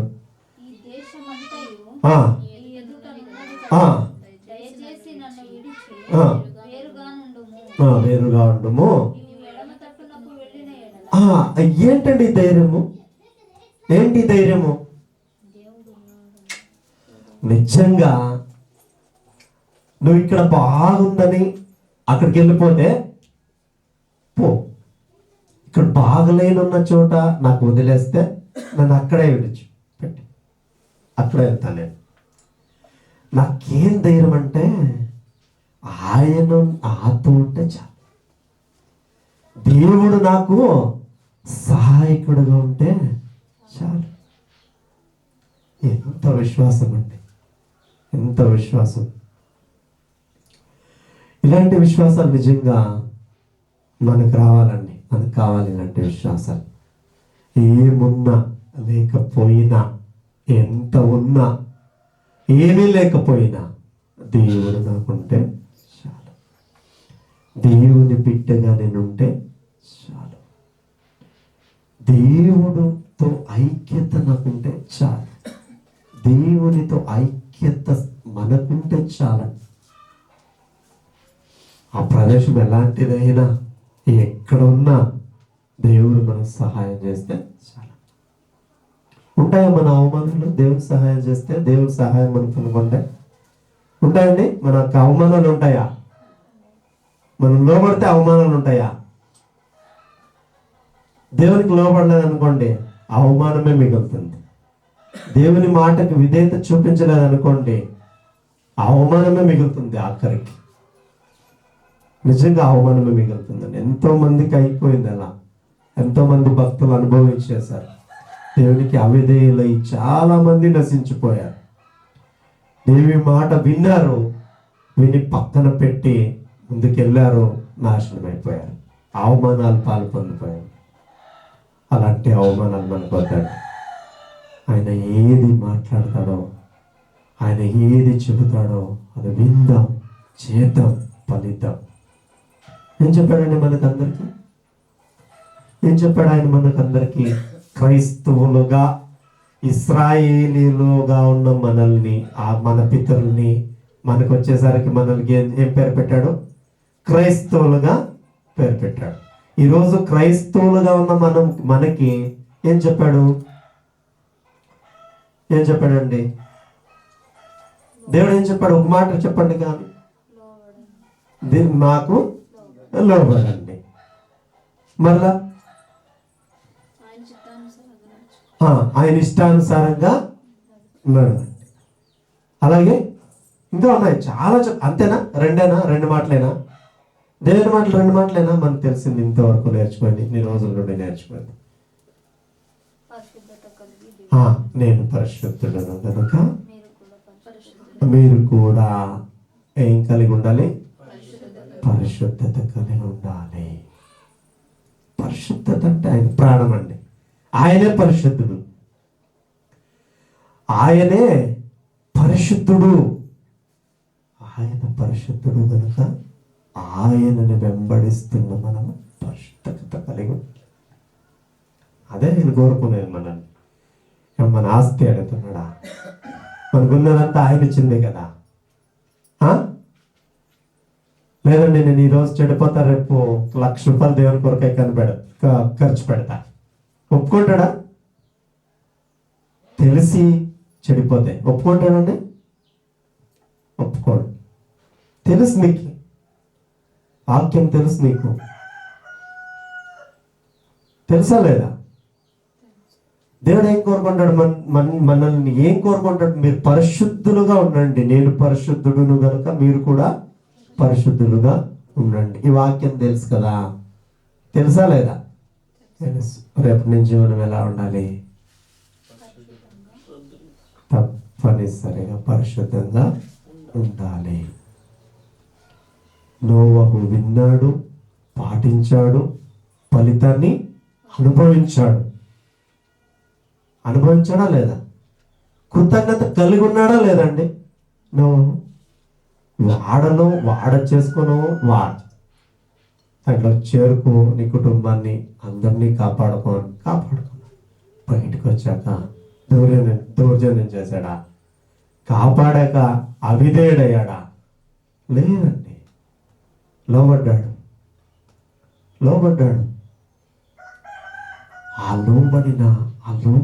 లోబడినటువంటి చేసినటువంటి కార్యం దేవునికి సువాసనగా మారిపోయింది. కృతజ్ఞతల చూడండి ఎంత ఆనందిస్తాడు ఆయన. ఆ రోజు ఆయనకు వాగ్దానం చేసినటువంటి ప్రతి సృష్టి కార్యాలు అలాగే నడుస్తున్నాయి. ఈ రోజు వరకు అలాగే నడుస్తున్నాయి. నిజంగా నడుస్తున్నాయండి. మన పరలోకం ఇస్తానని వాగ్దానం చేశాడు. వారసులుగా మీరు కావాలంటే ఈ లోకంలో ఎలా నడవాలో చెప్పాడు. మనం స్వతంత్రించుకోవడం, వదిలిపోవడం, విడిచిపెట్టడం మన చేతిలోనే ఉంది. స్వతంత్రించుకోవడము మన చేతిలోనే ఉంది. దాన్ని తప్పిపోయి నరకాగ్ని గుండానికి జారిపోవడం కూడా మన చేతిలోనే ఉంది. కాస్త మారినా రెండు మార్గాల్లో ఒకే మార్గంలో వెళ్తాం. కాస్త మారినా రెండు మార్గాల్లో ఒకే మార్గం వెళ్తాం. నిత్య జీవమా, నిత్య నరకమా? ఏది కావాలండి మనకు? నిత్య జీవం కావాలి. నిత్య జీవం కావాలంటే ఈ రోజుల్లో దేవుడు మనకి ఏం చెప్పాడో, ఈ రోజు మనల్ని ఎలా బ్రతకాలని కోరుకుంటున్నాడో అలా బ్రతికితేనే ఆయన నిత్య రాజ్యంలో మనం చేర్చుకుంటాం. నిత్య జీవితాన్ని మనకి ఇస్తాడు, తప్పకుండా ఇస్తాడు. ఎంతమంది నమ్ముతారని? తప్పకుండా ఇస్తాడని నిజంగా నేను నమ్ముతాను. తప్పకుండా ఇస్తాడు ఆయన. ఎప్పుడు ఇస్తాడు? లోబడినప్పుడు ఇస్తాడు, విధేయత చూపించినప్పుడు ఇస్తాడు. ఆయన గ్రంథములో ఇచ్చిన వారిని మార్గదర్శులుగా మనకు చూపించాడు. లోతును కాపాడాలన్నాడు, కాపాడాడు. విధేయత చూపించాడు. ఆ రోజు ఏ వాగ్దానం చేశాడు అది నేటికి మనం కళ్ళ ద్వారా చూస్తున్నాం. సూర్యుని చూస్తున్నామండి, ఎండ చూస్తున్నామా? వర్షం చూస్తున్నాం, చలి అది కూడా చూస్తున్నాం. ఆ రోజు వాగ్దానం చేశాడు, ఇక నాశనం చేయను.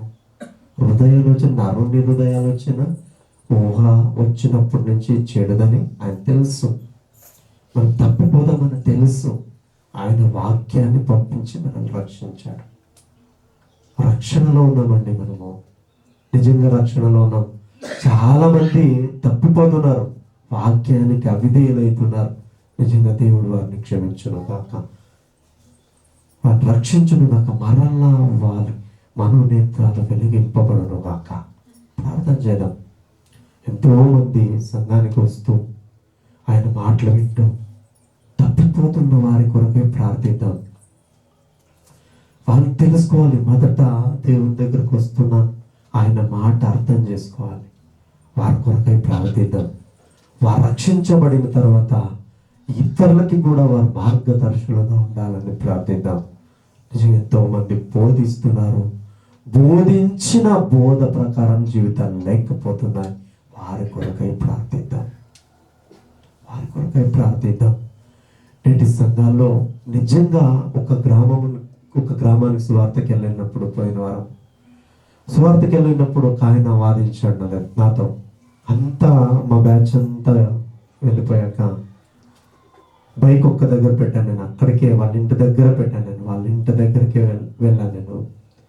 వెళ్ళినప్పుడు ఆయన ఒక మాట అంటుండడం మొదట నేను విన్నాను, కానీ ఎవరితో అనుకున్నాను. మళ్ళీ నేను అక్కడికి వెళ్ళినప్పుడు బైక్ తీసుకుని వద్దామని వెళ్ళినప్పుడు మా ప్రొఫెసర్ కూడా నాతో పాటు వచ్చాడు. ఎందుకు వచ్చాడు ఈయన నాతో పాటు అనుకున్నాను నేను. ఆయన అక్కడ వాదిస్తుంటే అప్పుడు తెలిసింది. బ్రదర్ రాండి మనం వెళ్దాం అంటున్నాడు ప్రొఫెసర్.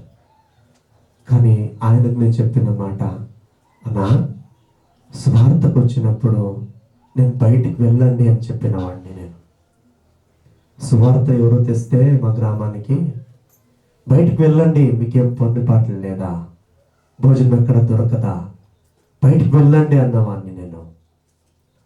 నేను చూస్తుంటే నా అలాగే కనబడుతున్నావు. నన్ను మార్చేది నా ప్రభు, నన్ను మంచివానిగా చేస్తున్నది నా ప్రభు. నేను మంచివానిగా ఉండాలంటే ఆయన మాట వింటున్నాను కాబట్టి, వింటే మంచివారు అవుతారు కానీ వినకపోతే మంచివారు ఎవరు ఈ లోకంలో కాలేరన్నా. లాస్ట్కి ఏమన్నాడు తెలుసా? అన్న, నీతో మాట్లాడుతుంటే నీకేది నేను చెప్పలేకపోతున్నాను అన్న, నీకేం ఆన్సర్ నేను చేయలేకపోతున్నాను, ప్లీజ్ వెళ్ళండి అన్న, వెళ్ళిపోండి. సారే అన్నాడు ఆయన. సరే, నేను నిజంగా నీతో ఏది మాట్లాడలేకపోతున్నాను, ఏది వాదించలేకపోతున్నాను. నన్నైతే నా ప్రొఫెసర్ రాండి బ్రదర్, మీరు వెళ్ళిపోదాం రాండి బ్రదర్, గలాట్లు అవుతుంది రాండి బ్రదర్. గలాట్ అయితే ఏంటి, కొడితే ఏంటి, తిడితే ఏంటి, నా ప్రభు ఒప్పించుకున్నాడు. ఉమ్మ భరించాడు నా కోసం, పిడగుద్దులు తిన్నాడు నన్ను రక్షించడానికి. ఎవరు చేస్తారంటే ఇలాంటి త్యాగం? ఎవరు చేస్తారు? మన తల్లిదండ్రులు చేస్తారా? చేస్తారండి? సహోదరులు, ఫ్రెండ్స్ ఎవరైనా చేస్తారండి అలాంటి త్యాగం? ఎవరు చేయరండి, ఎవరు చేయరు. మనల్ని మంచివారుగా చూడాలనుకుంటున్నాడు ఆయన. ఆయన ప్రేమ ముందు నిజంగా మనం ఏమి ఇవ్వగలమండి? ఏమి ఇవ్వగలం? పరిశుద్ధంగా కూడా బ్రతకలేమా అనిపిస్తుంది ఒకసారి. బ్రతికి చూపించాలండి. ఆయనకు అది ఇష్టం.